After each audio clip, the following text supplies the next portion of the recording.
Bonjour à tous les créateurs et bienvenue sur Tisseurs d'Histoire et de Monde, la chaîne absentéiste un petit peu quand même, des créateurs indépendants. Alors aujourd'hui, après une période d'absence un petit peu longue, mais bon, on va dire que c'est pas grave, j'avais envie de vous parler d'un sujet qui m'a un peu travaillé récemment, pendant plusieurs mois, plus ou moins. Ça allait par période en fait, qui est tout simplement le type d'œuvre qu'il vaut mieux éviter quand on commence la création et on va dire un peu plus particulièrement l'écriture. Il y en a deux. C'est tout simplement deux types d'œuvres qui sont très bons et très intéressants évidemment. De toute façon, tous le sont à peu près.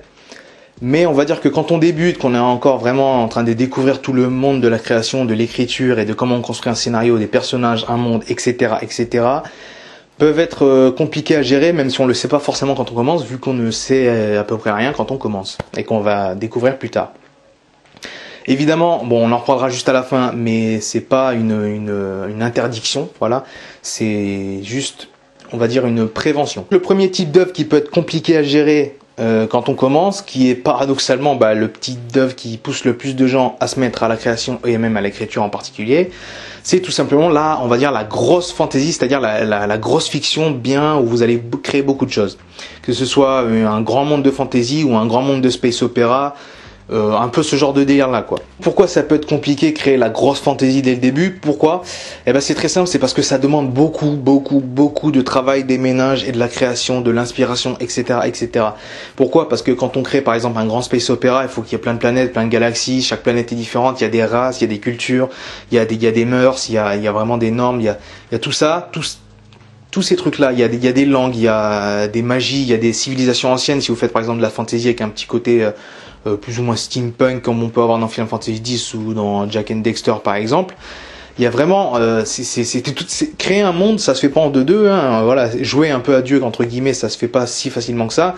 Et le truc c'est que du coup ça peut vous freiner parce que quand vous allez avoir envie que votre récit se développe vers, par exemple telle part du monde ou vers telle part de la galaxie, parce que vos personnages et votre scénario font que c'est logique d'y aller, vous allez être un peu bloqué parce que vous allez à un endroit où vous n'avez pas forcément l'inspiration d'inventer tous les détails, les mœurs, les personnages, comment ils vivent, quel passif ils ont avec tel autre royaume ou telle autre planète, etc.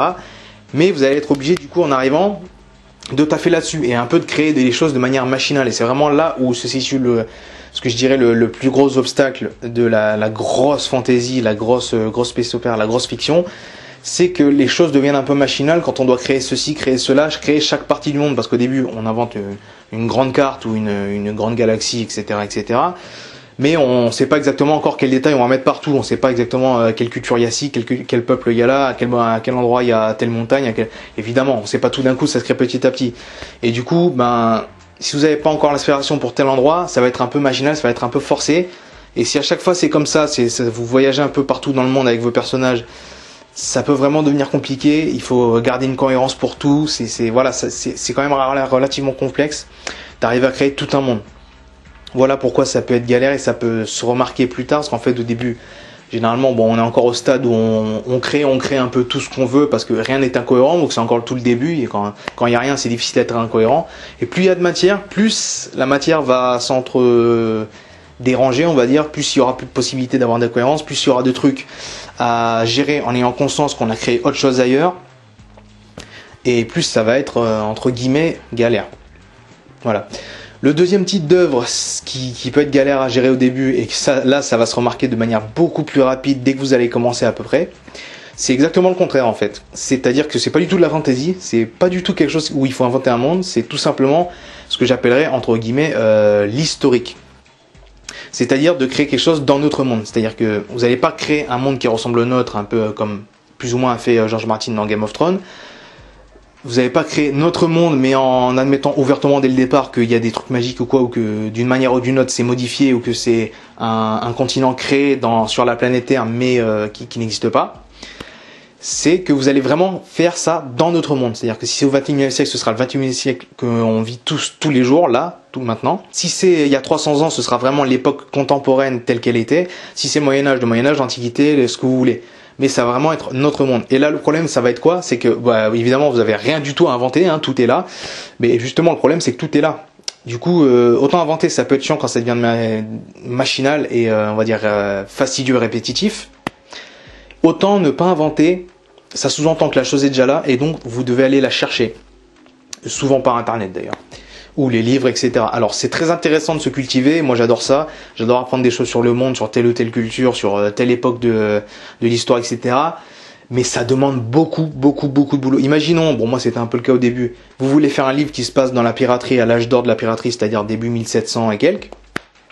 Va falloir apprendre quoi? Il va falloir apprendre comment les gens se nourrissaient, comment les gens chassaient, comment marchait la société, l'agriculture, comment les navires se fabriquaient, comment ils fonctionnaient, quels sont les centaines de mots qu'on peut utiliser si vous écrivez pour décrire chaque partie du navire.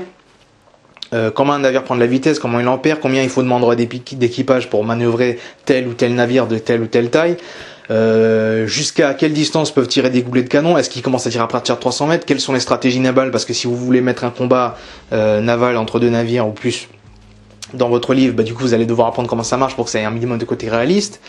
Ça va vraiment demander pas mal de taf. Et ça va être pareil si c'est au Moyen-Âge, si c'est comment ça se passait au Moyen-Âge, comment marchaient les arbalètes, comment marchaient les ponts-levis, comment marchaient et les mœurs, comment ça se passait à l'époque, quelles étaient vraiment les chansons que les gens écoutaient au Moyen-Âge. Bon, il n'y avait pas de CD, etc. comme aujourd'hui, mais est-ce que c'était que des chansons religieuses comme on le dit, ou est-ce que non? C'est vraiment, ça va demander un travail énorme. L'historique, c'est vraiment là où ça va vraiment demander de faire du Wikipédia de vous-même, évidemment. J'entends pas par là de faire des recherches Wikipédia, mais de vous transformer vous-même en Wikipédia en allant dans les bibliothèques, en allant ceci, en allant chercher, visiter des musées, ça peut être pas mal. En allant vraiment chercher toutes les infos où on peut, et ça peut vraiment être très très long et fastidieux. Et là, contrairement à la fantasy, vous allez vraiment le remarquer dès le début, quoi. C'est-à-dire que vous allez commencer. Bon, évidemment, au début, vous mettez une situation à peu près un peu lambda pour que ça passe tranquille parce que vous voulez pas vous faire chier. C'est toujours ça. Hein. Le début, c'est souvent la plus belle partie de l'écriture. Pourquoi? Parce qu'en fait, comme c'est le début, on a à peu près aucune cohérence possible. On part de rien. C'est le plus facile, en fait. Mais dès que ça va un peu avancer, dès que vous allez arriver dans un contexte précis, vous allez voir que faut que j'apprenne ci, faut que j'apprenne ça, faut que j'apprenne ci, faut que j'apprenne ça, faut que je fasse des recherches, et ça va vraiment commencer à devenir plus ou moins lourd. Et là, vous aurez deux choix. Ça va être très simple, c'est que soit vous faites toutes les recherches et vous allez probablement abandonner votre projet, parce que dès le début d'un nouveau loisir, c'est quand même chiant de faire autant de choses, très lourdingue. Soit vous avez le deuxième choix qui est plus ou moins ce que j'ai fait quand j'avais fait un récit sur la piraterie que j'ai jamais publié où que ce soit, quelque part. C'est que vous allez tout simplement éluder, je pense que le mot précis serait plutôt bâcler en fait. C'est-à-dire que voilà, vous allez décrire les choses à l'arrache avec des mots très peu précis, vous allez esquiver toutes les situations, vous connaissez pas les mœurs, le contexte, etc. Et finalement, c'est bien parce que quelque part vous écrivez et puis il sera toujours temps plus tard de revenir mettre des détails et comme je l'ai dit dans une autre vidéo, rien n'est définitif et faut pas se prendre la tête, surtout quand on est au début. Mais voilà, le problème c'est que justement, le problème que ce soit de l'historique ou de la grosse fantasy, c'est qu'en général la première œuvre, c'est un peu comme le premier amour, vous savez, où on croit toujours qu'on va être amoureux que de cette personne et jamais de quelqu'un d'autre. Et la première œuvre c'est un peu pareil, j'ai remarqué, j'ai pas mal de gens qui débutent, c'est que c'est notre petit bébé, c'est ce qui nous a rentré dans la création, c'est ce qu'on voulait créer le plus à la base, puisque c'est pour ça qu'on s'y est mis. Et du coup, on s'imagine plus ou moins que c'est notre grande œuvre, c'est ce qui va durer le plus, c'est ce qui va être notre plus grande publication, vraiment là où on y a mis le plus notre âme. Et souvent, surtout si c'est dans le cas de la grosse fantasy, c'est ce on va avoir envie d'en faire une très grande œuvre avec beaucoup de tomes, des préquels, des spin-offs et vraiment étoffer tout ça à fond. Et du coup, le problème, ça va être très simple, c'est que comme c'est une matière première qu'on aura créée en étant un gros débutant qui sait pas ce qu'il fait, il y aura beaucoup de boulot à corriger après. Du coup, ça peut ne pas être pratique et que c'est vrai que voilà, les œuvres idéales entre guillemets, même s'il n'y en a pas vraiment, pour commencer sans trop se prendre la tête, ce serait par exemple de faire des nouvelles ou des romans courts de 150 pages, sans spin-off ni préquel, juste quelque chose qui se tient à lui-même, dans des mondes, on va dire, créés, fantaisistes, entre guillemets. Ça ne veut pas dire qu'il faut y avoir des pouvoirs magiques forcément, mais quelque chose qui n'est pas dans notre monde, quoi, que vous n'avez pas de recherche à faire pour, mais qui sont semblables à notre monde et qui sont pas trop encore une fois, pas trop fantaisistes, pas trop ouvertes, qui n'ait pas trop de choses à créer, quoi. Un monde assez restreint, assez simple. Ça, ce serait un peu le genre d'œuvre le plus simple à démarrer, parce que vous aurez le moins de boulot possible à faire, que ce soit sur la création machinale ou la recherche, et ça vous permettrait de vous mettre à fond sur ce qui est le cœur de l'écriture et de la création d'histoire et de monde en général, qui est de savoir ficeler un scénario, savoir ficeler un développement, savoir créer des personnages intéressants, savoir les développer, leurs relations, etc. Savoir créer un monde, savoir tout ça. Et évidemment, vous améliorez votre technique d'écriture si vous écrivez, comment coder si vous faites du jeu vidéo, apprendre à faire les graphismes, la musique, etc. Ou même dessiner si vous faites de la BD. Bref, il y a déjà pas mal de choses à gérer en création en soi. Avoir une œuvre simple, ça peut aider vraiment à se canaliser et à éviter le superflu, si je puis dire. Maintenant, comme je vous l'avais un petit peu fait pressentir en début de vidéo, c'est des conseils qui sont plus... déjà, c'est ce que moi j'ai vécu plus qu'autre chose, même si je pense que pas mal d'entre vous seront d'accord avec moi, mais c'est plus une prévention. C'est-à-dire que je suis en train de vous dire, si tu veux faire de l'histoire pour démarrer, tu vas avoir des petits soucis, et il va falloir revenir plus tard pour bosser.